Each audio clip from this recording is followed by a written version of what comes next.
Гадаад яам гэдэг бол төрийн тусгай алба. Зүгээр нэг төрийн алба биш. Тусгай алба өөр статустай мэргэжлийн хүмүүс ажиллаж явах хэрэгтэй.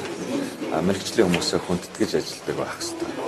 Тэр утгаараа бол мэргэжлийн хүмүүстэй хаяул байхгүй.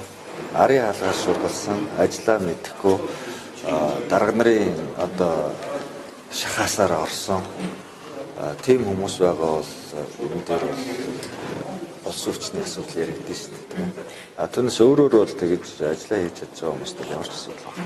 Технологи бодлого бол мэдээд залхамж чанартай байх хэрэгтэй. Гэхдээ бас танд өөрийн гэсэн ямар бодлого барих гэж гэсэн бодол төрж байна одоо. Монгол төрд гадаад бодлого гэж нэг л бодлого байна. Тэр залхамж чанартай. Харин шинэлгээр тэр бодлогыг хэрэгжүүлэхэд шинэ арга техникээр, шинэ хандлагаар энэ Монгол улсын шаардлагыг биелүүлэх гэж яаж ажиллах вэ гэх юм бол харин тэн дээр шинэлэг хандлагууд бол гаргаж ирж ажиллана. Надад толгойдоо бодож байна.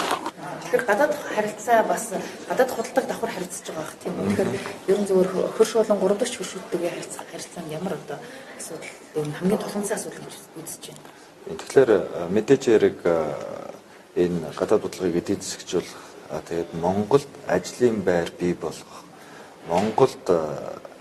Монголын эдийн засгийн хөгжилд гадаад бодлого хөшүүрэг болгож, болж явах хэрэгтэй. Яг энэ өнцгөөс нь бол нэлээд юмнуудыг хийх хэрэгтэй гэж бодож байгаа. Өөрөөр хэлбэл гадаад бодлого гэдэг бол олон түмний төлөө бодлого юм аа. Түүнээс одоо юу гэдэг нэр хаяггүй төр гэдэг нэг юм хоосон ойлголтын төлөө явдаг юм биш. Яг одоо ажил дээр ажиллаа хийгээ зогсож байгаа улсуудад тэр ажлын байрыг бий болгож өгдөг, тэрний баталгааг хангаж өгдөг, тэдэнд гаднаас хөрөнгө оруулалтыг олж өгдөг, тэдний үйлдвэрлэж байгаа зүйлийн гадаад зах зээлийг тэлж өгч яадаг, нөхцөлийг сайжруулж өгч яадаг ийм хөшүүрэг механизм юм а гэдгийг олон түмэнд бас одоо тэр үйлчлэгийг нь хүргэхийн төлөө хүн болгонд хүргэхийн төлөө ажиллах болно.